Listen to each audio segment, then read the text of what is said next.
Ha sido un fin de semana histórico. En este lugar tan valioso, el Centro Cultural de las Ciencias, se está llevando a cabo la primera feria del libro científico en Argentina.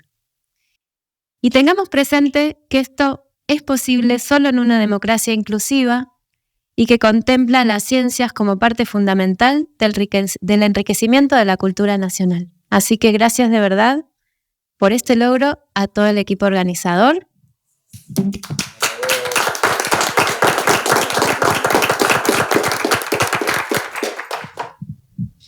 Me toca presentar a mi querido amigo y colega Juan Nepote. Gracias, Flor y Guadalupe, por confiarme este rol. Me pone muy, muy contenta. Y tengo que comenzar diciendo que Juan es ante todo una persona muy curiosa. Y no se me escapa la doble lectura de la frase. Es un ser que ha mantenido encendida su innata curiosidad, sin lugar a dudas. Elegir la física en los años universitarios habla de eso y dedicarse a la comunicación de las ciencias posteriormente lo reafirma. Nos conocemos hace más de 10 años y todas las veces que hemos conversado he compartido con gran alegría ese deseo por primero ampliar conocimientos y luego pensar cómo compartirlos. Pero también es un ser curioso porque es extraño, gratamente raro, encontrar a un colega dispuesto a tomar los sueños entre las manos, construirlos en la vida real y abrirlos a la comunidad. México perdió un gran basquetbolista, eso quería ser Juan cuando era chico, pero el mundo ganó un comunicador de las ciencias excepcional. El entusiasmo con que transmite el saber científico, tanto desde la palabra escrita como desde las actividades museísticas que ha desarrollado junto a su equipo de trabajo, generan siempre admiración y un contagio de alegría. Necesitamos esa alegría, necesitamos multiplicarla y regalarla, convidarla especialmente a las infancias y juventudes, ofrecerles otra mirada sobre el futuro, una que sea realista pero esperanzadora, especialmente en tiempos en donde gran parte de la población adulta no piensa en cuánto sufrimiento está causando a las niñas y a los niños, a las jóvenes y a los jóvenes con sus políticas de violencia, hambre y exclusión. Dicho esto, y dado el acontecimiento histórico del que somos parte, querido Juan, voy a ponerme más formal y decir que naciste en Guadalajara, México, en 1977. Que ya llevas sobre tus espaldas más de 2 décadas de trabajo, tan comprometido como exitoso como ensayista y comunicador de las ciencias en museos, programas radiales y prensa escrita. A quien no lo sepa, le cuento que Juan creó el Coloquio Internacional de Cultura Científica en la Feria Internacional del Libro de Guadalajara, en el que tuve el gusto de participar hace unos años. Si tienen la posibilidad de ir, no dejen de hacerlo, les puedo asegurar que es grandioso. Es autor de más de una decena de libros que han sido publicados en Brasil, Argentina y México. Ha sido becario de la American Association of Museums y del Fondo Nacional para la Cultura y las Artes, entre otros galardones ha recibido el Premio Internacional de Literatura Sor Juana Inés de la Cruz, el Premio Nacional de Periodismo Científico y Divulgación de la Ciencia y por el conjunto de su trayectoria, el Premio Jalisco, el cual constituye un público galardón con el fin de honrar los actos, las obras y toda la trayectoria que en forma eminente ha desarrollado en favor del Estado y del país dotado de trascendencia universal. Me atrevo a decir que en unos años te lo van a tener que dar de nuevo. Es coordinador de la colección Gabinete de Curiosidades de la editorial Universidad de Guadalajara y coordinador de proyectos especiales del Museo de Ciencias Ambientales. Su libro más reciente es El lector científico, Vida e invenciones de José María Arreola, reconocido con el premio Antonio García Cubas que otorga el Instituto Nacional de Antropología e Historia a los mejores libros publicados en 2023. Hoy, Juan Nepote está entre nosotros para compartir sus reflexiones sobre la importancia de formarnos como lectores de no ficción.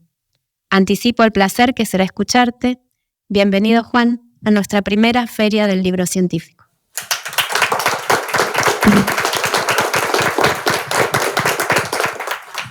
Me quiere robar mi libro, Paula. En realidad es suyo, lo traje para ella, pero justo quería decir que sí es verdad que existe un libro que yo escribí porque parece un resultado fantasma.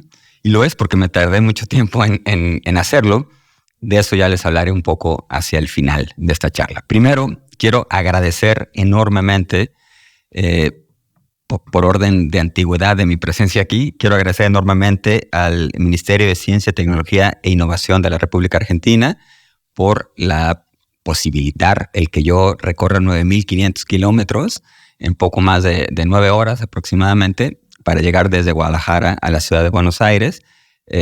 Parece fantástico. Yo tenía muchas ganas de conocer el resultado final de este paraíso, como ya mencionaba Paula, de este oasis, que es el C3, el Centro Cultural de la Ciencia.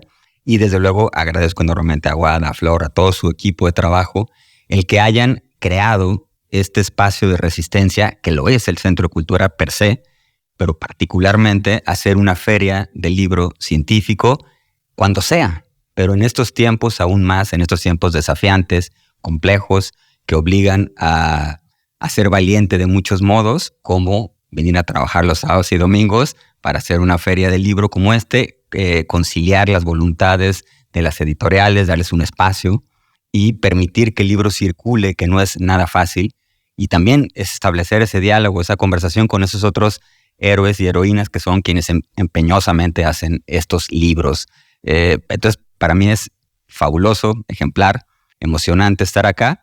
Como ya decía el ministro Filmus ayer, defendiendo, alimentando 2 derechos y 2 pasiones que se funden, como son los de la literatura y los de la ciencia, o los de la lectura y los libros y la ciencia y la imaginación científica. Entonces yo estoy enormemente agradecido, igualmente sorprendido, porque si hay un lugar, una cultura que ha sabido defender ese noviazgo que decía también ya el ministro Filmus ayer entre ciencia y literatura, es justamente Argentina. Entonces, tener la posibilidad de venir a conversar algo de eso y aprender más, pues es fenomenal. Me recuerda un poco lo que ocurría cuando Jorge Luis Borges llegó a México y una gran cantidad de autores que se acercaban a él y le dijeron, maestro, qué bueno que está aquí, lo leemos. Y él les dijo, pues han perdido su tiempo porque aquí en México tenía a Alfonso Reyes, entonces no me necesitaban a mí, que era una coquetería, claro, de proporciones guardadas. Evidentemente no estoy comparándome ni con Borges ni con Alfonso Reyes, pero aquí hay una infinita cantidad de ejemplos de autores que abordan estas temáticas de primerísimo nivel.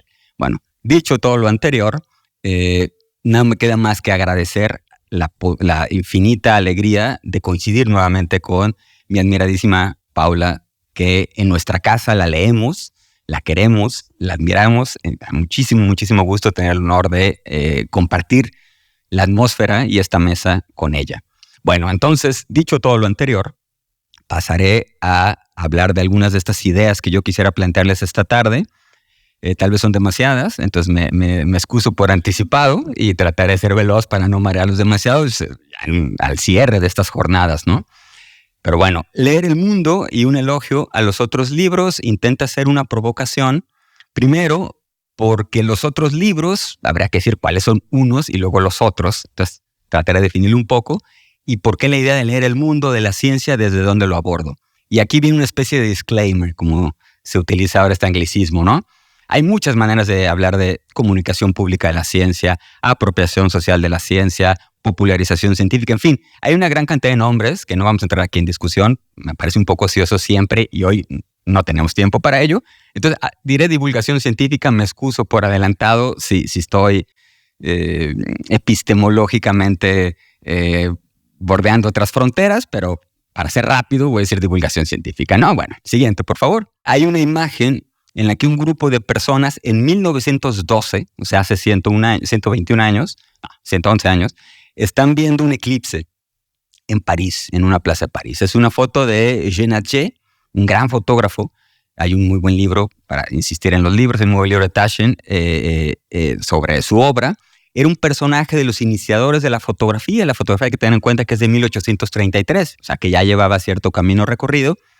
Pero hay que imaginar que es un sujeto que tiene que cargar 20 kilogramos de impronta, de material para poder hacer las fotos. O sea, no tiene nada que ver con agarrar esto que, para que vean que sí me gustan las cosas antiguas, aquí tiene una cassette que algunos de ustedes no saben, la compañía de por allá no sabrá qué es esto. Bueno, No podías agarrar y tomar una foto nada más así. Había que cargar 20 kilos de equipo y además llevar una especie de laboratorio portátil y hacer los químicos ahí, meterse en una tela y hacer que pasen muchos segundos. Bueno, toma esa foto, que es un acto de comunicación pública de la ciencia, ¿no? Está un grupo de ciudadanos, de personas ahí, niños, jóvenes, señores, señoras, viendo algo que sabemos solo por el título que es un eclipse. Aunque luego podemos ya fijarnos bien en que están utilizando alguna herramienta, algún instrumento por ahí que puede ayudar, ¿no?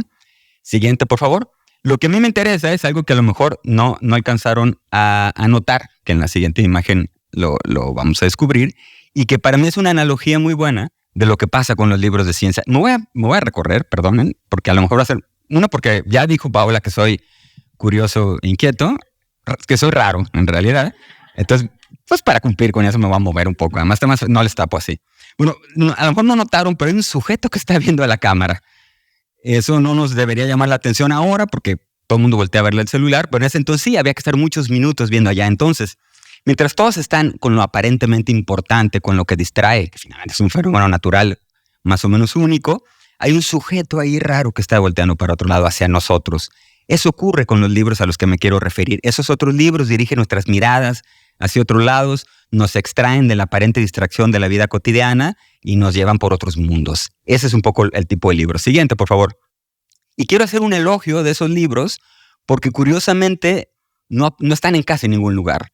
En la historia, en las historias que nos contamos, y ahí hay una cita que no voy a leer, pero voy a echar un ojo de Harari, uno de los pensadores que se puso de moda cuando el expresidente de Estados Unidos dijo que era un buen autor, todo el mundo corrió a comprar su libro, pero es un gran autor. Bueno, él insiste en que las historias que nos contamos son una de las sustancias más importantes, una de las vitaminas elementales por las cuales los sapiens o los homínidos, los Homo sapiens sapiens, somos lo que somos. O sea, hemos conquistado, entre comillas, el mundo gracias a que nos contamos estas historias y vivimos en función de esas historias. Entonces, las historias, lo que nos relatamos, nuestras narrativas son esenciales para nosotros como individuos y como colectivo. Bueno, en esas historias debería estar más presente la ciencia o podría estar más presente. Lo está, pero luego no resulta suficientemente evidente. Siguiente, por favor. Otro ejemplo, también para ir brincando geografías, un poco más cercano, Andrés Newman dice que también somos literalmente incapaces de interpretar la realidad sin pensar en las historias que nos contamos. Es decir, una vez más, somos lo que nos contamos, somos lo que identificamos que hemos sido y cómo dialogamos con nosotros, ¿no? Siguiente, por favor. Pero en esas historias de los libros, o sea, en los libros, así en general, por ejemplo, Harold Bloom, uno de los críticos más influyentes de la literatura y de lo que se considera libro y cultura, en esos títulos, El futuro de la imaginación o El canon occidental y otros más que tiene, hay uno, por ejemplo, sobre genios y no hay un solo científico. En el canon occidental no hay una sola obra de ciencia. Así como en muchos de los libros canónicos de historia del arte no hay una sola mujer, en algunos de ellos, artista, que la incluyan. En este caso, los libros, esos otros libros quedan fuera y no se entiende muy bien por qué. Entonces, en las historias que nos contamos, parece que los libros de ciencia van quedando fuera. Siguiente, por favor. En la historia de la lectura de Chartier, que es muy célebre, una obra también emblemática, o la misma de Alberto Mangel, y otros intentos que hay por reunir la gran historia de la lectura, no aparecen estos libros, no aparecen estos autores, como si no fueran importantes o como si no existieran. Siguiente, por favor. En el Ateneo Grand Splendid, que estas fotos de ayer, no que sea el ejemplo de la único tipo de librería, pero es común que en las librerías tampoco encontremos estos libros. Es decir, a lo mejor sí están ahí, pero no nos ayudan a identificar en dónde están. Ahí pueden ver que hay poesía, religión, autoayuda, maternidad, en fin, una gran cantidad de temas y no hay nada. En cambio, en libros del pasaje sí hay una sección de ciencia, entonces un aplauso desde aquí para los compañeros de Palermo, porque, bueno, además aquí tenemos grandes autores que aquí están en esta misma biblioteca, pero supone un reto. Aquí mismo en la biblioteca está ese reto, porque tenemos la colección Ciencia que Ladra, que es una maravillosa colección, pero allá hay libros en neurociencias que son de esta colección y que están en la sección de neurociencias. O sea, también no es cosa trivial luego cómo las clasificamos, ¿no? Siguiente. Bueno, John Herschel, que viene de una dinastía importante de astrónomos, principalmente astrónomos, insistía en este tipo de libros. Por ejemplo, él decía, para el filósofo natural, en una época en que no había científicos, se le llamaba filósofo natural, no hay objeto trivial o insignificante, una pompa de jabón, una manzana, una piedrecilla, Él camina entre prodigios. Bueno, esa lectura prodigiosa, ese camino prodigioso es el que nos procuran este tipo de los otros libros. Octavio Paz habla de la imaginación, porque además son libros de imaginación. Aunque parecería que la no ficción no tiene nada que ver con la imaginación, bueno, Octavio Paz decía, la imaginación es la facultad que descubre las relaciones ocultas entre las cosas. Eso pasa en un recorrido por aquí, por C3, por ejemplo. Uno encuentra cosas que aparentemente no tenían nada que ver una con otra y localiza que ahí hay algo latente. Bueno, eso tiene que ver con descubrir, con las posibilidades de la ciencia. Siguiente, por favor. Y de las infinitas definiciones de ciencia, voy a ir con dos facilitas para la utilidad de esta charla. Siguiente, uno es de Pirincho, porque además quiero hablar con gente local. Bueno, Martín es elegido, nacido acá, pero desde mucho tiempo tenemos el gran gusto de albergarlo en México, vive en México con nosotros. Y dice, la ciencia es una manera de interpretar la realidad sin recurrir a milagros, revelaciones, dogmas o al principio de autoridad. Digamos entonces que esas son las reglas de estos otros libros. Son estos otros libros que nos presentan historias que nos incitan la imaginación con estas reglas. Y otra más del gran colega ausente en estas horas, Diego, que ustedes seguramente conocen, porque además está aquí muchos de sus libros. La ciencia es eso que nos pasa todos los días. Bueno, si nos pasa todos los días, está ahí. ¿Por qué no está en nuestros libros? ¿O por qué estos otros libros no están en las secciones de las bibliotecas? No está solo en laboratorios, en la cocina, en el baño, en el transporte público. Es eso que nos pasa todo el tiempo y solo es cuestión de hacerle preguntas, que es la materia prima de este sitio, ¿no? Y ya por último, eso es nada más para enmarcar un poco por dónde vamos a andar. Decía Mallarmé que esto vale para todo, ¿no? En el mundo todo existe para terminar en un libro. Entonces, bueno, todas esas historias, toda esa imaginación, toda esa euforia, todo va a acabar en un libro. Si todo va a acabar en un libro, bueno, están estos otros libros. Siguiente. Y nos podemos hacer 3 preguntas o 3 afirmaciones con ello. Hay una ciencia de hacer libros. Es decir, hacer un libro es ya en sí mismo una actividad tecnocientífica, se requieren herramientas, instrumentos, pero además se mide, se clasifica, se nombra. Cada instrumento para hacer un libro tiene un nombre, pero además hay que hacer, por ejemplo, una caja de texto. No sé si lo tengan presente, pero no es lo mismo. Voy a utilizar aquí un libro de Paula, como ejemplo. No es lo mismo poner una caja así, que otras en anagrama suelen ser unas cajas con más espacio de libertad en los márgenes, por ejemplo. Hay libros que deciden poner más márgenes. Bueno, todo eso dice algo y hay que pensarlo, medirlo, contarlo. Bueno, hay una ciencia detrás. Hay una serie de instrumentos también para producir los libros, ¿no? Esa es, digamos, una de las relaciones. Siguiente. También la ciencia es un objeto de estudio. Perdón, la lectura, los libros en sí mismos es un objeto de estudio. Ahí hay algunos ejemplos de ellos. Vamos a recordar aquí al gran amigo Carl Sagan que está haciendo magia. Pero va a acabar con magia, que es una palabra disruptiva aquí, pero bueno. Que decía, qué cosa impresionante es un libro. Es un objeto plano, hecho de un árbol con partes flexibles en las que se imprimen muchos garabatos graciosos. Pero si le echamos una mirada, nos encontramos dentro de la mente de otra persona. Es una especie de túnel directo a la mente de alguien más. Quizás alguien muerto hace miles de años, a través de los milenios, un autor hablando clara y silenciosamente dentro de tu cabeza, directamente a ti. La escritura es quizá la mejor invención humana. Une a personas que nunca se conocieron, ciudadanos de épocas diferentes. Los libros rompen la barrera del tiempo. Un libro es prueba de que los humanos son capaces de hacer magia. Ahí está otra de las ideas un poco de la relación, la ciencia y los libros. Siguiente, por favor. Y lo que les decía de los objetos, o bueno, la ciencia y la lectura y los libros como objeto de estudio, hay una serie de títulos muy altamente recomendables que están aquí también, en la biblioteca lo pueden leer, adquirirlos en su puesto de siglo XXI, de Stanislas Dehaene, que ha estado haciendo un trabajo muy impresionante con el cerebro. En los últimos 10 años quizás hay una ciencia de la lectura, que es una de las actividades de punta importantes porque nos permite conocer muy bien cómo interpretamos el mundo y qué hacemos. Es una de las áreas tal vez de mayor vanguardia en el campo científico. Siguiente. Ahora también la ciencia está dentro de los libros, ¿no? Por ejemplo, Unamuno hablaba de que leer era vivir la vida que otros soñaron. Y eso pasa mucho entre científicos y literatos. Aquí hay unos pocos ejemplos de una cantidad enorme. Si ustedes revisan las prácticas lectores de los literatos y las literatas, incluyendo a nuestra gran y entrañable compañera Paula, verán que muchos tuvieron una formación científica o una vocación por la ciencia que luego no pudieron continuar, pero hay un gran interés. Cortázar, por ejemplo, leía mucho revistas de divulgación científica y decía que eran un sustrato muy importante para su obra. Calvino convirtió algunos papers y secciones de literatura, de ensayo científico, en la semilla para desarrollar cuentos, ¿no? Arreola, pues Arreola no les voy a platicar mucho porque Arreola a mí me interesa particularmente y al rato les hablaré, pero Arreola convirtió muchos ejemplos de la ciencia en México en ejemplos importantes de literatura. Bueno, Borges, Pacheco, en fin. Siguiente, por favor. También hay un caso importante ya sabido, ¿no?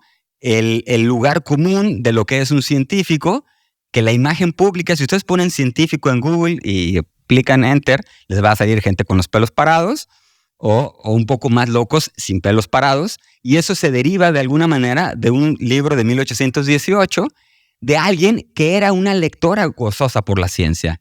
Mary Shelley era alguien frecuentemente interesada por la ciencia, era alguien que acudía a espacios como este cuando no existían, a ver experimentos. Asistía a experimentos de alumnos de Galvani para ver cómo era el tema de electricidad y la vida. Y bueno, ustedes saben la historia de un verano en el que no están muy aburridos y bueno, es muy interesante todo ese episodio.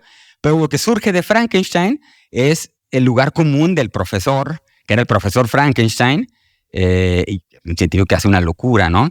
Y además, de paso, crea un personaje ignoto porque el monstruo en realidad era el monstruo y no Frankenstein, pero ahí hay una confusión, ¿no?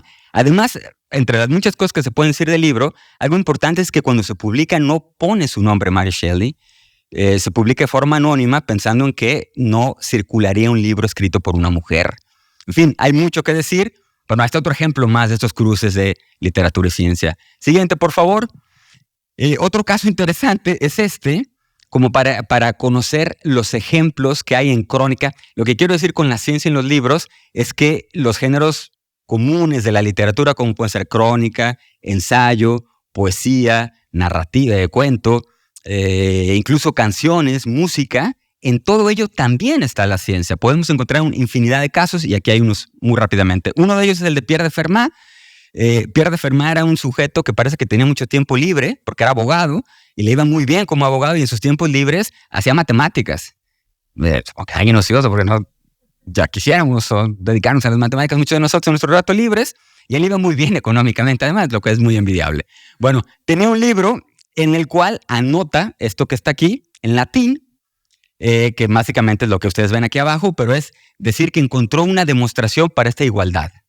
Entonces, esta es una ecuación y ya en matemáticas hay que demostrar los teoremas y los axiomas y demás, y no solo decir esto es así. Bueno, él dijo, ya encontré una respuesta a esto, pero la respuesta es muy es muy larga para que poner en el margen del libro. Entonces no lo voy a poner acá. Bueno, eso lo hizo en aquel periodo en el que estuvo vivo, este es el siglo XVII.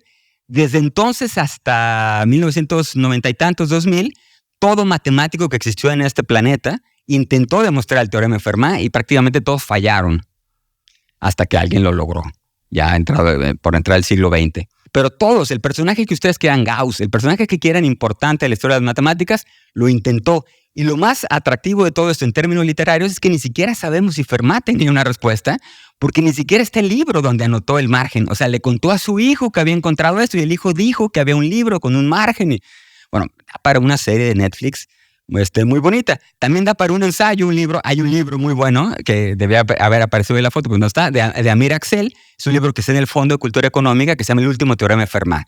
Y en 140, 150 páginas hace un repaso de 400 años de matemática de manera sabrosísima, muy disfrutable. Es un gran ejemplo de crónica de una historia de ciencia, pues, ¿no? Otro ejemplo puede ser Milor Fernández. Trato de poner ejemplos que sean un poco menos conocidos, hay otros más populares, pero este es un gran ejemplo de poesía, para que vean cómo la ciencia habita la poesía. Siguiente, por favor. Él escribió esto, que se llama Poesía Matemática, y él era dramaturgo, entonces esto es una tragedia, en verdad. En las muchas hojas del libro de matemáticas, un cociente se enamoró un día dolorosamente de una incógnita. La vio con su mirada innumerable es bellísimo, y la vio desde el ápice a la base, una figura impar, ojos de robot, boca de trapecio, cuerpo rectangular, senos esferoides. Hizo de la suya una vida paralela a la de ella, hasta que se encontraron en el infinito. ¿Quién eres tú?, indagó ella con ansia radical. Soy la suma de los cuadrados de los catetos, pero puedes llamarme hipotenusa. Ahí estás como un guiño, ¿no? Seguramente. Siguiente. Y de hablar descubrieron que eran lo que en aritmética corresponde a las almas hermanas, primos entre sí. Y así se amaron al cuadrado de la velocidad de la luz en una sexta potencia, trazando, al sabor del momento y de la pasión, rectas, curvas, círculos y líneas sinoidales en los jardines de la cuarta dimensión. Escandalizaron a los ortodoxos de las formas euclidianas y a los exégetas del universo infinito. Rompieron convenciones newtonianas y pitagóricas. Y en fin, resolvieron casarse, constituir un hogar, más que un hogar, una perpendicular. Invitaron para padrinos al polígono y a la bisectriz. E hicieron planos y ecuaciones y diagramas para el futuro, soñando con una felicidad integral y diferencial. Y se casaron y tuvieron una secante y 3 conos muy graciosillos.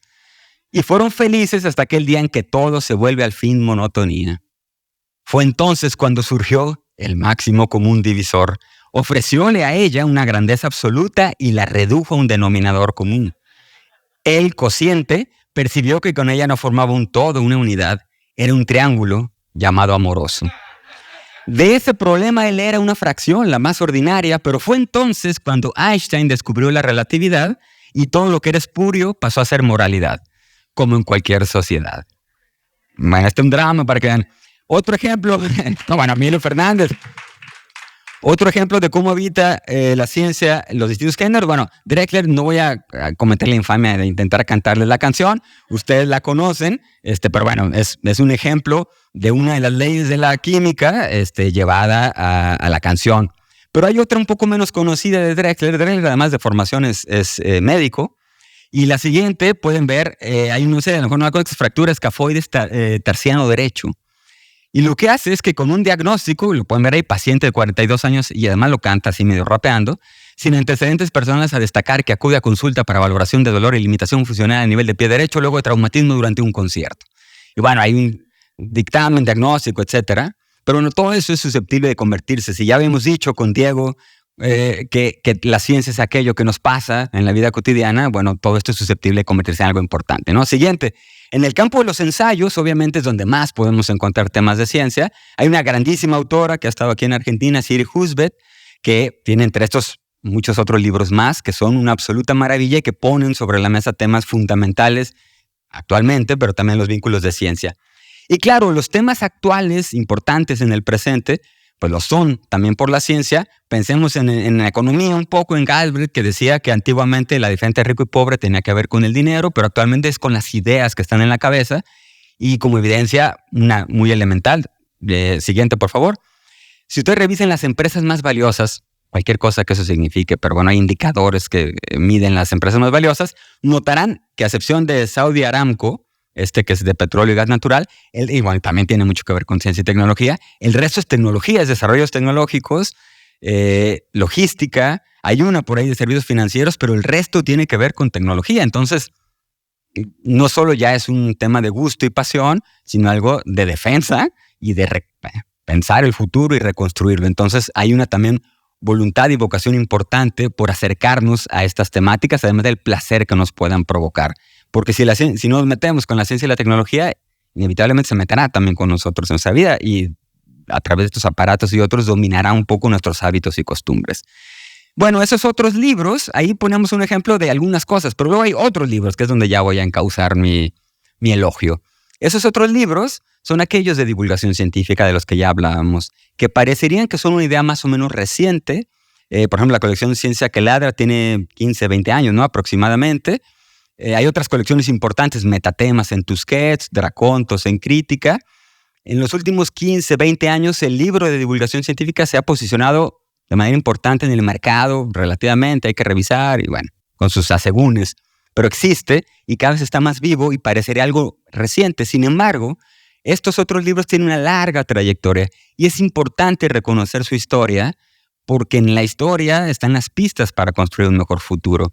En el pasado están las mejores anécdotas para ver cómo acertamos y cómo nos equivocamos. Entonces, creo que este elogio y el defender los libros de divulgación, como estamos haciendo en esta feria, pasa también por identificar algunos de sus momentos clave, para que veamos que se merecen un lugar en los cánones de Harold Bloom y en cualquier otra biblioteca y en cualquier otra librería. Entonces, voy a hacer un paso rapidísimo por algunos de estos. Claro, está Galileo, digamos que es el lugar común, pero podemos llegar hasta entonces. Galileo Galilei decide en un momento en que la ciencia es muy distinta a lo que conocemos ahora, inclusive no se utilizaba la palabra científico o científica para hablar de alguien que ejercía una profesión, sino que posteriormente se hablará de filósofos naturales, pero él decide utilizar latín vulgar, latín común, en vez de latín culto, lo que significa que su obra puede llegar a más personas.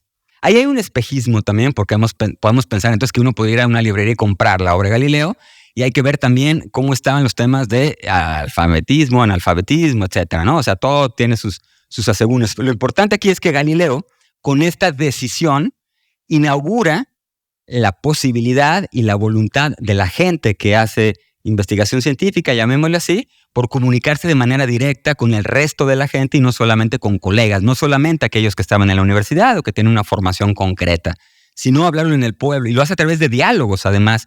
Inventa el género de diálogos para que sea más llevadero. En vez de dar una explicación, hace 3 voces, hace 3 personajes, como lo que mencionaba Paula en su charla un poco antes. La construcción de estos personajes es todo un arte. Bueno, eso hace Galileo y se vale de las artes literarias para hacer una labor de divulgación. Siguiente, por favor. Siguiendo un poco de sus ejemplos, Robert Boyle, que además con esta obra que era El químico escéptico, sienta las bases para reconocer la importancia de la experimentación, porque hasta ese entonces la filosofía natural tiene que ver con eso, con filosofía de ideas que dialogamos y no necesariamente un experimento que se verifique en un dato. Entonces, de alguna manera, esta es la patente de nacimiento de la ciencia experimental y ocurre también en un libro. Este es un libro además que se puede leer, todavía hay ediciones actuales, y que es muy legible. Y eso es maravilloso, pensar en una obra de que 300 y tantos años después aún nos diga algo para una ciencia además que se ha desarrollado bastante, ¿no? Bueno, siguiente, por favor. Pero alguien que decide abiertamente hacer casi divulgación científica y llamarla así, es este personaje de Fontenelle, francés, que además fue un bestseller. Vendió hasta 35 ediciones de ese libro. Ahora en promedio se sabe que un autor vende 200 ejemplares. Y eso se le va muy bien, porque hay muchos autores con uno solo. Bueno, Fontenelle ya en ese entonces llegó a tener 35 ediciones de una obra que hablaba de la pluralidad de los mundos. Y que entonces despertaba la imaginación de que hay otros planetas, de que hay otros seres y de que algo puede pasar fuera de acá. Fue una obra absolutamente revolucionaria que sigue siendo un gran ejemplo de divulgación tantos años después. Siguiente, por favor. Swift, con sus viajes alrededor de mundos distintos, también provoca el que el viajero inmóvil, el que podía solo hacerlo a través de la página escrita, identifique otros paisajes, otras formas de ser, otros seres, y eso despierta enormemente la imaginación. Es decir, estos otros libros, los de divulgación científica, nos ayudan a conocer el mundo, a leerlo, a imaginarlo de maneras que no sabíamos que eran posibles antes y que la lectura nos lo permite. Siguiente, por favor. John Newbery, para toda la estirpe de gente que tiene que ver con literatura infantil. Bueno, hay un gran premio, que es como el premio Nobel de la literatura infantil, que ya le ha pedido Newbery, porque es el iniciador de los libros para niños de cierta forma, pero también es un interesadísimo por la ciencia. Pueden ver aquí esta portada, que es la filosofía newtoniana, por Tom Telescope. Crea un personaje que se llama así, Tom Telescopio, que le explica a sus colegas, vean, se llama Tom Telescopio, pues le pusieron un telescopio bastante obvio, y ahí está explicándole al resto de los niños cómo funciona el mundo. Bueno, entonces desde el nacimiento de la literatura infantil, que es un pilar importantísimo en nuestra cultura escrita actualmente, ya existían los libros de divulgación científica. O sea, el mismo iniciador de ello es también un tremendo divulgador científico. Siguiente, por favor. Euler, entre otras cosas maravillosas, porque tiene un lugar importante en la historia de las matemáticas y un número que en ingeniería se usa prácticamente para todo. Bueno, además inventa un género muy lindo. Puede ser criticable de muchas formas ahora, pero no deja de ser lindo, que eran las cartas a las princesas. Entonces, muchas labores de divulgación, sobre todo desde los varones, viene de explicarle lo que ahora es el mansplaining. Bueno, existe desde 1770 y el culpable es Euler. No solo él, pero esa vocación de los hombres explicándole cómo ocurren las cosas a las mujeres viene en la divulgación científica. La podemos localizar ahí. Las cartas a una princesa alemana es una forma de educar no formal a alguien a través de temas de temas de ciencia y de toda la física newtoniana, y a una princesa alemana en concreto. Siguiente, por favor. Pero ahí es donde viene el woman power. Jane Marcé, casi al mismo tiempo, un poco después, 1805, pero realmente la obra la pudo publicar hasta el 19, publica estas dos obras, que es Conversaciones sobre filosofía natural y Conversaciones en química. Sobre todo esta fue un tremendo éxito de ventas. Y el primero también es muy importante. Aquí vean que alguien le puso a mano su nombre, porque los libros aparecieron otra vez, como en el caso de Mary Shelley, de forma anónima. Pero son conversaciones, o sea, de manera conversacional. Ahora hablamos de que los museos son espacios para la conversación y nos parece que tenemos la idea de vanguardia. Bueno, hace 200 y tantos años ya alguien decía que la forma de conversar tenía que ver con una muy buena divulgación, y fue una mujer. Y no solo hizo esos volúmenes, hizo cerca de 20 y tantas obras en las que hablaba más o menos de todo. Entonces tenemos una pionera de la divulgación científica que desafortunadamente no la recordamos casi. Pero bueno, ahí tenemos un gran ejemplo. Siguiente, para seguir con este recorrido, es Mary Somerville. Ella publicó este libro. Aquí está en el 46, pero hay una versión todavía previa de los 30 y tantos que aparece, no, en el sitio se aparece en su nombre. Pero hay dos cosas muy importantes con este libro. Primero, es el ejemplo pionero de mostrar las ciencias de manera transdisciplinaria, diríamos ahora. O sea, hay una visión que quizás solamente una mujer podría haber aportado, que es la de salirse de los campos disciplinares y presentar una idea mucho más amplia, que eso es fundamental para la divulgación. Bueno, lo hace en ese entonces Mary Somerville. Y segundo, invita a un señor a que le haga el prólogo, y ese señor es William Whewell, que era un filósofo, importante filósofo natural, pero además teólogo y otras cosas de Inglaterra, que él acuña muchas palabras para la ciencia, pero también acuña la palabra científico. En algún pleito que tiene con un poeta, el poeta le dice, no, ustedes ya no son filósofos naturales, ustedes ya son otra cosa. Entonces él le dice, bueno, si hay artistas, por analogía con el artist, bueno, hay science, scientist. Entonces él propone en lengua anglosajona el uso de la palabra científico. Entonces, la primera vez que se utiliza la palabra científico para referirse a alguien cuya profesión es ejercer la ciencia es en este libro. Entonces, ese es otro de los valores del libro de rebote. El nacimiento de una profesión, porque Whewell no le puede decir man of science a Mary Somerville, como se acostumbraba a decir entre los británicos de entonces, ¿no? Eran men of science, pero aquí podía decir woman of science, pero no le gustó y entonces dijo, bueno, scientist.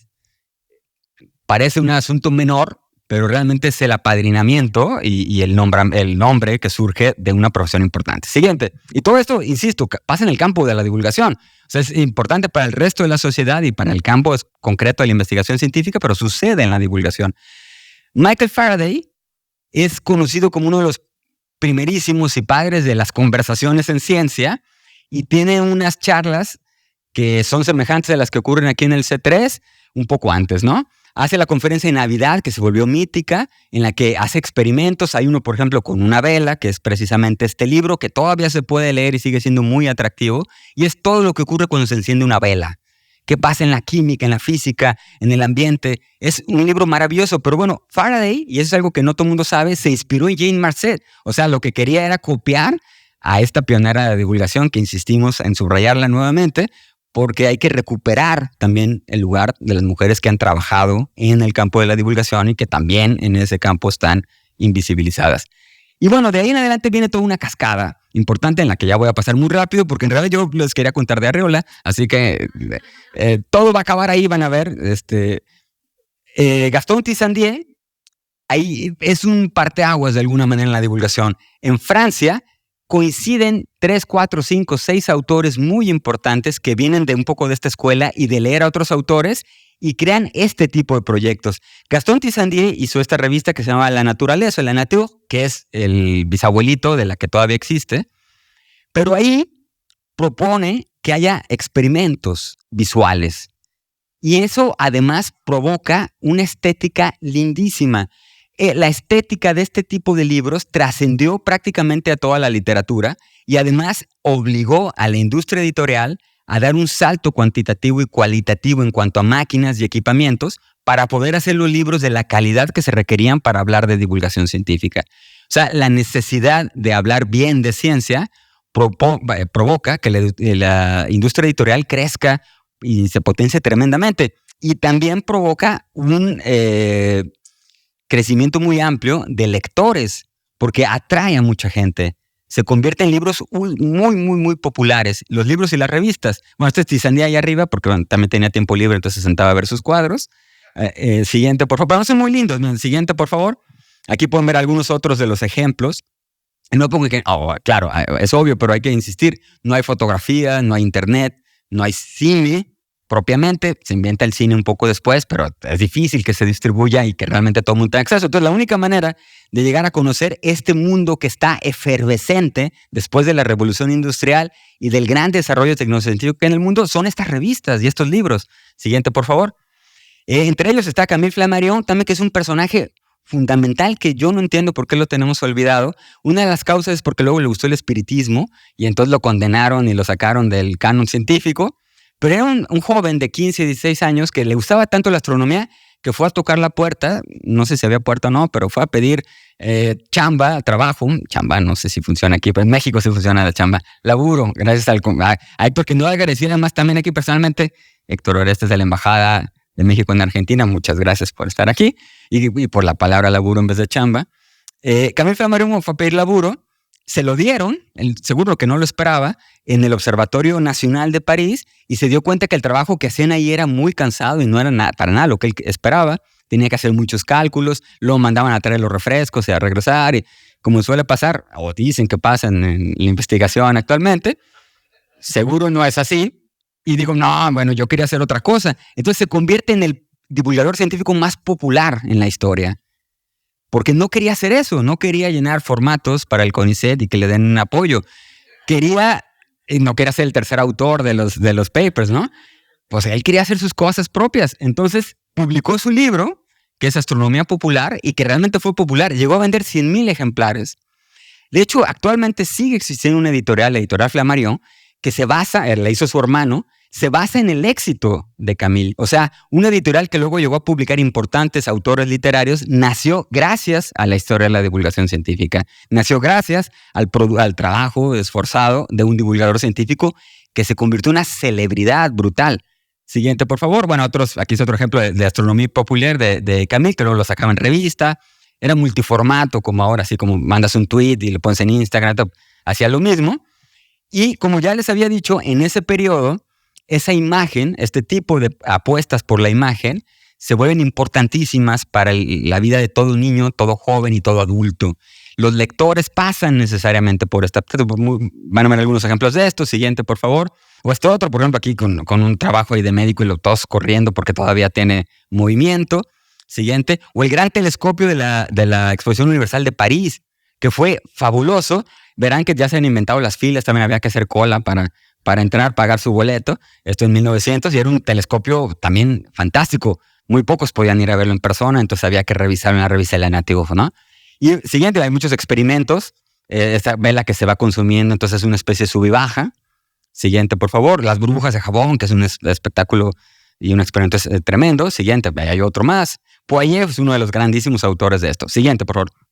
El que mejor engloba toda esta época y todas estas iniciativas, seguramente lo conocen, que es Julio Verne, que es amigo de todos los anteriores. De hecho, con Flammarion tuvo alguna disputa y un debate. Y Verne además encarna muy bien a ese lector de libros de ciencia. Él tenía unos ficheros inconmensurables porque era buen lector de estas revistas, de lo que decíamos antes. O sea, un resultado de esas iniciativas de divulgación científica es Julio Verne también, que consigue un contrato un poco leonino y lo esclaviza Hetzel, que era su editor, porque tiene que entregarle libros, libro tras libro. Pero bueno, hace obra de la que ya no es necesario hablar, ¿no? Ustedes lo conocen muy bien. Sí. Exacto. Eso iba a decir, qué bueno que me recuerdas. Aquí tienen para, si no los han leído, pueden venir aquí con toda calma, echarle un buen ojo. Muchas gracias. Aquí hay unos ejemplos también de lo que hace visualmente, ¿no? Conocemos, por ejemplo, son viajes al espacio exterior, viajes al interior del mar, viajes al interior de la Tierra. Cosas imposibles para ninguno de nosotros y que tiene que ver con lo que ya decíamos que Unamuno nos enseñó. Vivir la vida que otros soñaron, vivir la vida de otros, imaginar hasta lo más posible, ¿no? Siguiente, por favor. Bueno, están algunas imágenes, voy a pasar muy rápido del Capitán Nemo. El Capitán Nemo tiene una biblioteca, obviamente, muy semejante a esta. Siguiente, por favor. Las criaturas marinas, pero ¿qué pasa también en los lectores? Y ahí es donde ya voy a ir cerrando. Entre los lectores de divulgación científica algo pasa. No queda uno como si nada, como si no hubiera ocurrido nada después de pasar por estos otros libros, y por eso se merecen un elogio. Nellie Bly, por ejemplo, que se llamaba originalmente Elizabeth Cochran, leyó a Verne y se le ocurrió algo muy interesante. O sea, lo leyó en vivo, en streaming. Siguiente, por favor. Y se le ocurrió hacer el viaje alrededor del mundo como lo proponía Verne. No sé si recuerdan cómo se llama el libro de Verne, La Vuelta al Mundo en 80 días. Bueno, ella, además elegantísima, solo llevaba esto. No llevaba más equipaje en una época en que era muy difícil viajar y 10 veces más difícil para las mujeres. Solo llevaba esto, la misma ropa, y aquí llevaba algo de dinero guardado y algo para protegerse. Y hizo la vuelta al mundo en 72 días. Y claro, lo hizo porque leyó el libro. O sea, es derivado de esta fantasía, de esta emoción, de esta alegría que provocan los libros, y que dice, bueno, ¿y si pudiera ser verdad que alguien lo hace? Pero además mejor, en 8 días menos, y lo consiguió. Bueno, aquí están algunas imágenes de llegando a algunos espacios. Hay otras imágenes de ella ante las academias, igual que en el libro, presentando cómo había logrado su viaje. Es una mujer haciéndolo a final del siglo XIX. Bueno, eso provoca estos libros entre los lectores de divulgación. También provocan oportunidades de negocio, porque con una gran visión emprendedora hizo un juego de mesa en el que haces el viaje alrededor del mundo. Una maravilla. Y deberíamos también tenerla más presente como una de nuestras grandes heroínas. Y así hay otros ejemplos más, pero voy a acabar nada más con 2 de esta parte. Uno muy importante es este libro de Paul de Cruyff, que se llama Cazadores de Microbios, que está aprobado, y está aprobado por papers y demás. O sea, se han hecho estudios más o menos serios al respecto, que es una de las mayores influencias que ha habido en la humanidad para formar químicos, o por lo menos para incentivar el interés por la química en gente que profesionalmente se dedicó a ella, y entre científicos en general. La lectura de este libro ha provocado muchos mayores científicos que cualquier otro programa oficial, la escuela o cualquier otra cosa que hayamos querido invertir para crear más científicos, nos ha ganado Paul Cruyff. Y es un libro exagerado, de repente impreciso en muchas cosas, pero es fabuloso. Es una serie de pequeñas biografías en la que personajes andan persiguiendo a los microbios, y podemos ver a Spallanzani, y en fin. Es fabuloso, y es un libro que todavía sigue vigente. Podrían sumarse otros personajes, pero es muy interesante ver cómo, otra vez, estos otros libros que no aparecen en el canon han sido fundamentales para la formación de los lectores, para la formación humana, civil, cultural de todos nosotros como lectores. Estos libros tienen un papel importante y siguen siendo esos otros libros. Y por último, entre estos casos también importante, bueno, el Primavera Silenciosa, Rachel Carson, que puso por primera vez sobre la atmósfera, nunca mejor dicho, el asunto de la responsabilidad social, colectiva en torno al ambiente. Y esto es de los 60, y de ahí entonces, pasó una gran cantidad de cosas, pero puso la mirada sobre algo fundamental para nosotros gracias a este libro. De ahí en adelante, siguiente por favor, hay una gran cantidad de publicaciones, sobre todo de revistas. El siglo XX y XXI es el de las publicaciones periódicas, siguen estando. Claro, ahora hay blogs, tweets, en fin, hay muchas maneras de divulgar la ciencia actualmente. Siguiente, hay claro una colección imprescindible en lengua española, y no lo digo solo porque seamos del barrio, no solo es del barrio la colección. O sea, a unos metros de aquí se toman las decisiones sobre esa colección, pero es una maravilla. Recomendamos el libro de Paula aquí presente. Y también hay otras colecciones. Está el Fondo de Cultura Económica, siguiente por favor, que es la más longeva que hay en español. Es desde el 84, existe y se mantiene. Es muy irregular porque hay unos libros infumables y otros libros muy buenos. Pero ahí está, pues es la más longeva de todos. Y hay otras más, hay muchos otros libros, como ya pueden ver en esta misma feria, ¿no? Entonces, ese es un recorrido muy rápido sobre un poco el elogio de estos libros. Y ya quiero finalizar ahora sí con un estudio de caso, que es el de mi personaje, porque es un personaje del que ustedes seguramente no habrán oído hablar, porque nació en Ciudad Guzmán, Jalisco, en México. Eso es muy lejos de aquí. Pero curiosamente en México tampoco nadie ha oído hablar de él. Y creo que es sintomático, es un ejemplo de cómo nos hemos olvidado de estos otros libros y de estos otros personajes que no están en nuestras historias que nos contamos y que pueden ser muy útiles para reelaborar nuestras historias y también para construir el futuro. Y por eso la pregunta, ¿para qué sirve la divulgación? Pues voy a tratar de contestarlo con este personaje. Siguiente, por favor. Entre las muchas otras frases también está esta de Hobsbawm que dice que en la historia actual es cuando menos a gusto hemos estado con la ciencia, menos cómodos hemos estado con la ciencia, porque somos usuarios de ella y nadie entiende nada. Pues hay estudios también sobre cómo la mayor parte de nosotros tenemos una cultura científica semejante a la que tenía la mayor parte de la población a inicios del siglo XX, a pesar de que seamos usuarios de un montón de cosas, ¿no? Bueno, para eso sirve la divulgación científica, evidentemente, y también para formar a estos personajes, siguiente ya, por favor, que son como unos Quijotes. Todo el mundo dice, este es un Quijote, ¿no? Yo así les voy a demostrar que este es un Quijote, porque siguiente, en esta especie de no prólogo del Quijote, tal vez recuerden ustedes que se habla de Alonso Quijano y de lo que le pasó al leer. O sea, lo que le pasa a Alonso Quijano es que se chifla, se vuelve loco por leer. Entonces, como resultado de estar en contacto con los libros, se va a desfacer en tuertos, se va a luchar y se va a querer cambiar el mundo. Y eso le pasó a este personaje y eso le pasa, creo que a todos los lectores de divulgación científica. Y a mí me ocurrió esto cuando decía Paula que yo tomé la pésima decisión. No, fue buena decisión. De no ser basquetbolista me faltaban como 35 centímetros, pero en mi cabeza yo estaba seguro que sí podía ser basquetbolista. Y entonces me metí a estudiar física. Siguiente, y en el Centro Universitario de Ciencias Exactas e Ingeniería de la Universidad de Guadalajara, así de largo es el apellido, existía esta placa, que todavía está, que dice Aula Prof. J.M. Arreola, así nomás. Entonces yo le pregunté a mucha gente por qué se llamaba así, quién había sido Arreola, por qué había una aula con una placa y ya nada más. Nadie, ni el rector, ni nadie me supo decir absolutamente nada. Era una especie de fantasma.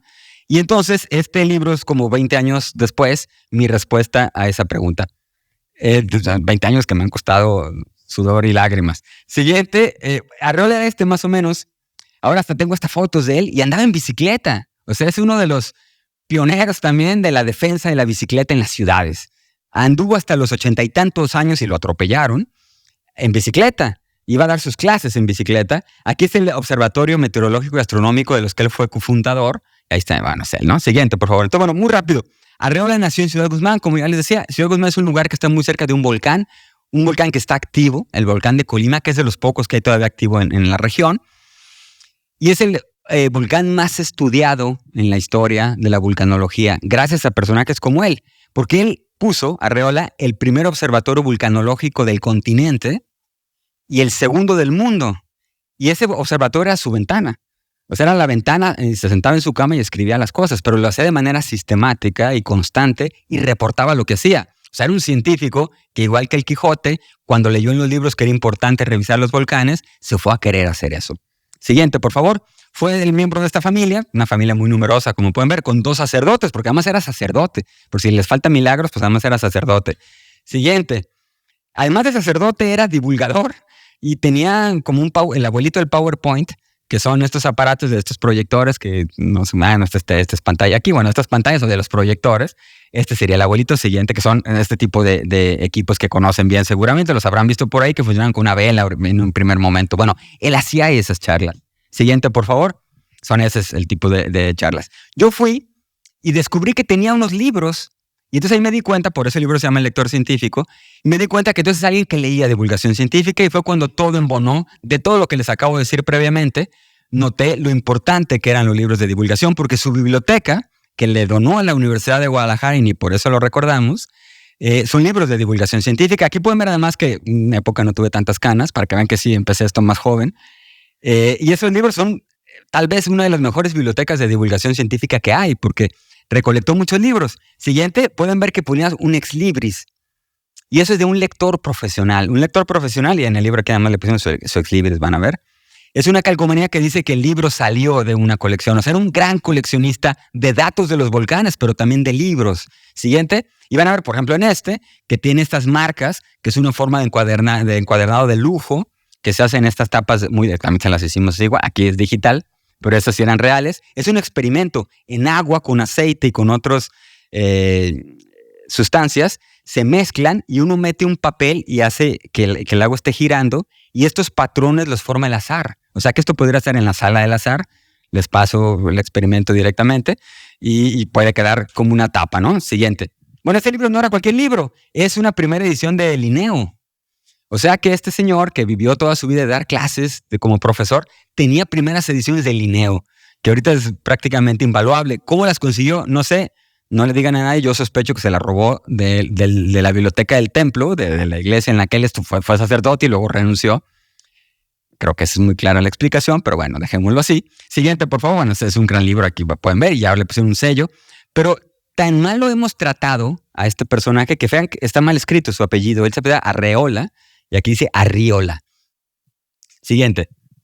Ese es el tipo de libro. Son los libros de divulgación que veíamos hace un momento. O sea, estos personajes que leyeron estas cosas que hace un momento les mencionaba, ahí están. Ahí están los libros de historia natural. Siguiente. Ahí están los libros de Flammarion, los de todos los franceses, pero aquí no están todas las fotos, pero prácticamente están. Siguiente. Están las memorias de la sociedad Alzate, fue la primera sociedad de ciencia en México, de la que él formó parte también. Vean que además le puso su nombre, para que vean que es un lector de veras que se tomaba en serio las cosas. Está el diccionario de Larousse, que no sé si sepan, pero en algún momento estuvo entre los libros prohibidos. Esta es la última edición que estuvo entre los libros prohibidos por la Iglesia Católica. Está Parville, que habíamos visto hace lado, Figuier, etcétera, ¿no? El resto de autores. Siguiente, por favor.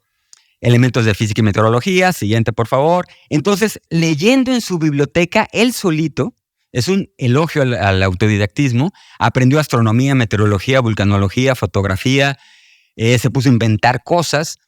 Un lector de divulgación científica que sale a intervenir en el mundo. Eso es lo que pasó con él. Por ejemplo, estas son las columnas del Observatorio Meteorológico y Astronómico que él construyó en el seminario a partir de leer sus libros de divulgación. Siguiente. Es uno de los pioneros del náhuatl, del estudio del náhuatl, y hace traducciones y se mete en la arqueología, en la antropología, y también lo hace con su libro, porque además dialoga con su libro, lo raya. No sé si eso te permitió en esta biblioteca, no lo estoy sugiriendo, pero vean cómo puede rayar y dice, no, esto está mal, y lo pone y corrige, ¿no? Del náhuatl. Siguiente. Aprende fotografía, de libros en francés de fotografía de la época. Los fotógrafos de ese entonces tuvieron que haber ido a Europa para poder aprender y comprar sus equipos. Él se construye sus equipos y se forma a sí mismo. Siguiente. Ya me estoy tan, pero ya voy a acabar casi. Estas son algunas de las fotografías que tomó de bibliotecas, por ejemplo, abandonadas con un sentido cuasi poético. Siguiente. Otra de estas bibliotecas. Esas son fotos que logramos también recuperar. Y escribió este tipo de folletos. Él se autopublicó sus libros de divulgación, también muy al estilo Galileo, de tratar de compartir con el resto de la gente sobre vulcanismo. Ahí dice volcanismo todavía. Siguiente, los coloreaba a mano. Siguiente. Este es siguiente, por favor. Un evaporómetro. Siguiente, que muy humildemente le puso Arreola, obviamente, evaporómetro Arreola. Siguiente, es otro de los folletos que publicaba, en fin. Bueno, era un todoterreno. Siguiente, él trabajó en este edificio que era un palacio maravilloso donde puso un observatorio. Aquí es el observatorio meteorológico, este es el astronómico. Siguiente, ahí van a estar en un círculo. Siguiente, por este es el abrigo de entonces. Ya no existe nada de eso. Siguiente, y era subir esta escalera. Siguiente foto, por favor. Era una escalera de caracol, completamente suicida, en la que tenía que subir y bajar 10, 15, 20 veces al día para poder seguir haciendo sus observaciones, sus registros y luego publicarlas, porque mandaba todo esto a todo el estado de Jalisco para que la gente supiera cuándo cultivar, cuándo iba a llover. Era algo fundamental para un país como México que vivía del campo y la producción agrícola. Y nadie se lo pidió, obviamente. No había nadie que en el seminario le dijera que tuviera que hacer esto, ¿no? Pero bueno, eso surge también con la lectura de los libros de divulgación científica. Ese compromiso con el otro, con la pasión, como decía ya el ministro Filmus. Ya no existe. Hemos destruido el patrimonio arquitectónico de Guadalajara. Ya no existe eso. Ahí están las torres de catedral. Es el tipo de telescopios que tenía. Siguiente, observaba el sol, observaba las manchas solares y hacía sus reportes también, iniciador de la observación de manchas solares. Siguiente, por favor. Esta era la biblioteca, el seminario. Entonces era un espacio maravilloso, era como una universidad pequeña. Siguiente, ese era el laboratorio que él tenía en física, que no le pedía nada a ningún otro laboratorio en ninguna otra parte. Siguiente. Y ahí en 1904, esta es una factura de un espintariscopio que daría para una canción de Drexler. No hemos podido hablar con él, pero lo lograré en algún momento para que le haga una oda al espintariscopio. El espintariscopio, siguiente, le costó ahí 20 pesos, si no me equivoco, era esto. Y este es de 1903. Era un invento que tenía un elemento radio recién descubierto por el matrimonio Curie y por ya olvidé cómo se llamaba Ruta. Bueno, ahorita recuerdo exactamente. A los tres que les dieron el Nobel. Es que les dieron a Curie y a Becquerel, Henri Becquerel. Les dieron el Nobel en el 2.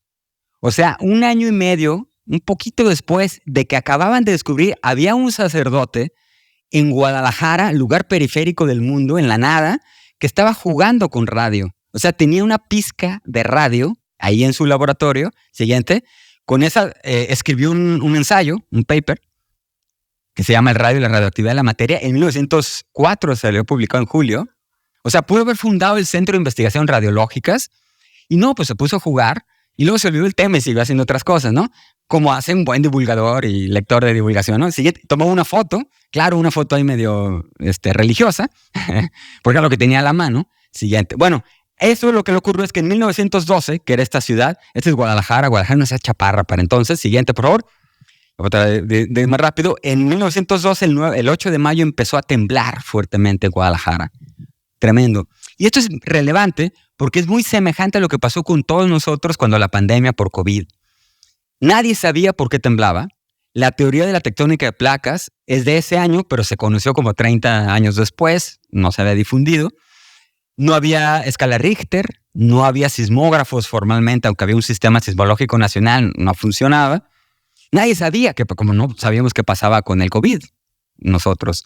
Y entonces tembló 1, 5, 6, 10 veces en un día y siguió temblando durante 4 meses casi diario. Es algo que ahora se conoce como enjambre sísmico. Entonces todos los días temblaba y la gente salió corriendo de sus casas. Favorita, pueden ver, 14 veces tembló. Siguiente, por favor. Sobrecogidos de terror, huyen los vecinos de Guadalajara. Los templos principales han sufrido serios desperfectos. Siguiente, por favor. Guadalajara quedará pronto casi desierta por los sismos. 2/3 partes de la población se van y los que no se pueden ir porque no tienen recursos se van a vivir a los parques. O sea, pasa lo opuesto con COVID. Nos tenemos que quedarnos en casa sin salir y acá nadie quiere estar en casa. Entonces todos salen y se van. Bueno, son las calles. Vean cómo están ahí en la calle de Guadalajara. Siguiente, están ahí detenidos los edificios. Siguiente, con pilotes y tal. Ahí está uno todavía más arriesgado. Entonces la gente se va a los parques y se apropia del espacio público, como dicen ahora los gestores culturales, y viven allí en tiendas de campaña, en bancas, en sillas, y están ahí 4 meses. O sea, la ciudad de Guadalajara se trastoca y viven la vida loca también, como decía Ricky Martin, porque se la pasan fenomenal. Hay música, cena, deja de ir a trabajar la gente, dejan de ir a la escuela, y el mundo es otro durante 6 meses porque tiembla diario. Bueno, eso pasa, es real. Les digo, ahí pueden ver cómo se van con los hijos, la gente que les ayuda, en fin, ¿no? Siguiente, por favor, siguiente. Ahí están otros ejemplos, siguiente. Y luego, ¿a qué viene esto? A que Arreola les dice, ¿saben qué? Yo les voy a decir cuándo va a temblar y les dice un pronóstico en día, fecha y hora. O sea, les dice el día en que va a temblar, la hora y la intensidad con la que va a temblar. 3 variables que ahora es imposible predecir y que en ese entonces también era imposible predecir, pero que lo hace, se publica en el diario y la gente reacciona mal y con más razón se van de la ciudad, ¿no? Siguiente, la pregunta evidente después de esto es, ¿y qué pasó, no? ¿Le atinó o no le atinó? Ahorita les voy a dar una parte de la respuesta, pero sigue temblando y luego mucha gente aprovecha, por ejemplo, dice, no teman los temblores, compre usted una tienda de campaña. Hay quien vende zapatos y dice, cuando empiece a temblar, salga corriendo porque mis zapatos son tan buenos que usted puede salir corriendo. El tranvía vende también muchos más boletos porque el tranvía no tiembla. Si el temblor lo agarra, no se baja el tranvía nunca. Entonces, hay una mercadotecnia muy interesante en 1912. Bueno, las predicciones del padre Arreola se cumplen según los diarios. Ya no voy a abundar en ello, pero la temporada de temblores termina el 6 de agosto, cuando Arreola dijo que iba a ser el temblor más fuerte, y vean la primera plana que dice Guadalajara se dispone a recibir el temblor fortísimo anunciado para hoy. Pero como se dispone a hacerlo es con paseos, verbenas y fiestas de todas clases para todos los gustos. O sea, a disfrutar que se va a acabar. Y bueno, después Arreola sigue con su vida, es profesor, y ya con estos términos, es profesor, siguiente. Regresa a Guadalajara, funda la Universidad de Guadalajara, es uno de nuestros pilares, él funda la Universidad de Guadalajara con otras personas, le da clases a una tía abuela, que eso lo descubrí en el camino de mi investigación, y tengo la boleta de mi tía con la firma de Arreola, eso casi me conmueve las lágrimas. Siguiente, aquí está, sigue haciendo trabajos en campo, de paleontología y tal, todavía a los 80 y tantos años, le dan una medalla por ser uno de los fundadores de la universidad, y aún así está olvidado, lo estamos recuperando, espero, pero nadie sabía contestar lo de la placa.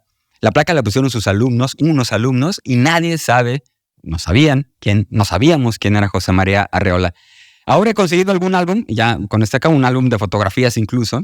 Eso es más para que vean el nivel de desquiciamiento al que he llegado de obsesión. Y como en mi casa y entre mis amigos ya no puedo hablar de esto, entonces aprovecho cualquier oportunidad como la de hoy para decirles a alguien nuevo, ¿no?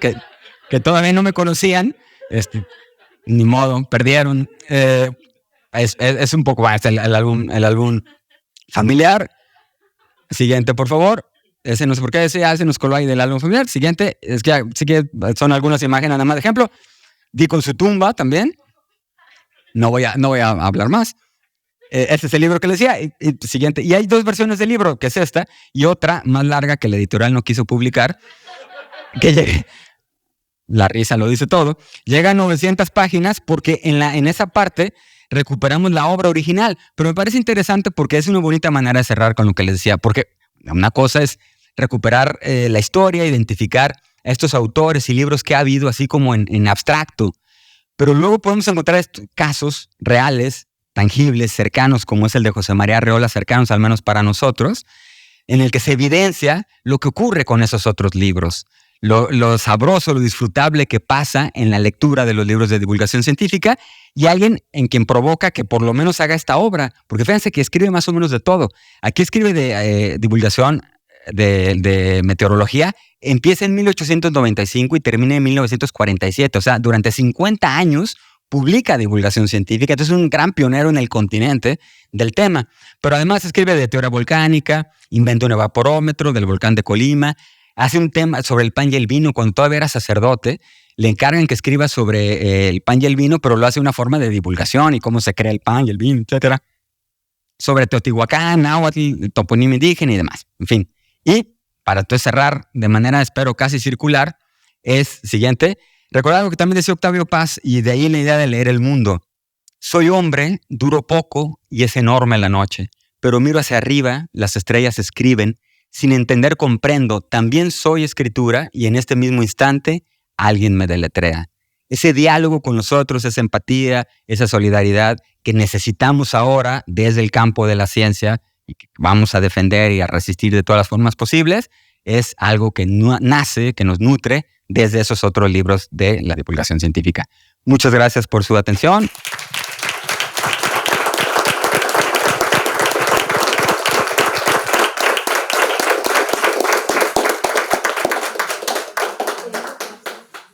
No, bueno, de mi parte sirvieron, les anticipé la curiosidad. También contarles que cuando nos vimos en México hace unos años, yo le pregunté, bueno, ¿y en qué andás?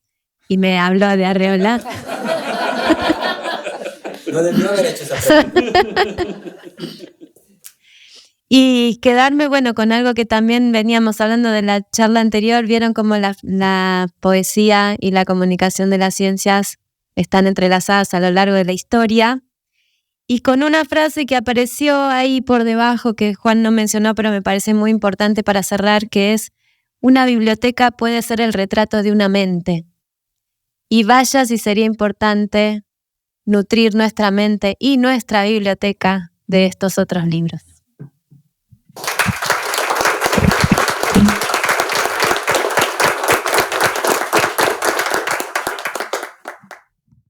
¿Dice algo el ex libris de Arreola? Es muy buena pregunta. Y juro que la contestaré de manera breve. Hay 2 ex libris, entonces, y los 2 dicen cosas diferentes, pero el que más usó es este, que está en latín, pero es algo así como: la noche precede a el conocimiento iluminado. O sea, que después de lo oscuro viene la luz. Y por eso además tiene esta imagen que ahora se puso de moda en México, por lo menos, en las corrientes New Age, pero viene de un códice, el códice Magliabechi, prehispánico, y es un poco como el yin y el yang. Entonces está lo negro y blanco y es más o menos así. Después de la oscuridad viene la luz. Yo sé que le voy a decir solo una última cosa. Tú, Arreola, es el tío de un gran escritor del siglo XX, José Arreola, que es pertinente traerlo a cuenta acá porque era quizá uno de los pocos escritores mexicanos a los que Borges realmente respetaba, además del Ferrer. Y son muy famosas las anécdotas. Borges solamente fue 2 veces a México. Y la otra fue Arreola. Entonces, cuando regresa, la segunda vez, le pregunta bien qué hacer. Che, Jordi, ¿y cómo? ¿Viste a Arreola? Sí. ¿Y qué tal estuvo esta charla? Y bueno, me dejó intercalar algunos silencios en su conversación. Era así, ¿no? Esto bueno. Ya que me provocó. Un minuto nada más. Es cierto, no lo dije porque era demasiado, pero sí. Y además el tío tuvo una enorme influencia en el sobrino. Por ejemplo, ese espintariscopio, Juan José Arriola lo convirtió en un cuento, y un cuento maravilloso que se llama El prodigioso miligramo, y es un miligramo de algo que brilla. Y después, mucho tiempo, frente al pelotón de fusiles, mucho tiempo después, Juan José reconoció que era el radio del tío. En el cuento es una hormiga que se encuentra algo que brilla y se lo lleva y transforma a la población tremendamente. Tiene una novela, Juan José, que se llama La Feria, en la que los temblores son protagónicos y eso es como un eje transversal. Menciona 264, las conté 264 veces la palabra terremotos, sismos, etcétera, y viene de este tío, ¿no? Pero es cierto también con lo que dices de Borges. Borges admiraba ampliamente a Juan José, pero aparte otro dato argentino, vínculo con Argentina, es que Juan José Arriola hizo la primera colección de libros de literatura en México cuando el Fondo de Cultura todavía no había hecho colecciones de literatura propiamente bien. Él trabajó en el fondo, Arriola es de los iniciadores de alguna forma, unos años después entra ahí, hace su colección que se llama Los Presentes. Y en Los Presentes publica el primer libro de Julio Cortázar, que ahora vale una fortuna si encuentran uno de esos ejemplares. Se llama Final de Juego y es este libro que aparece primero en una tirada corta en Argentina, pero la segunda vez que Cortázar ve su nombre editado en una portada y tal, es en un libro que Juan José Arriola le edita, y a Cortázar le fascinó la posibilidad de que, porque además lo admiraba mucho también, de que fuera él quien le publicara el libro, y en esa colección que era muy artesanal, pero muy linda. Entonces, bueno, ese era otro ejemplo nada más de que ya no quise decir. Les puedo decir más cosas, no se las voy a decir, pero gracias. Bueno, muchas gracias.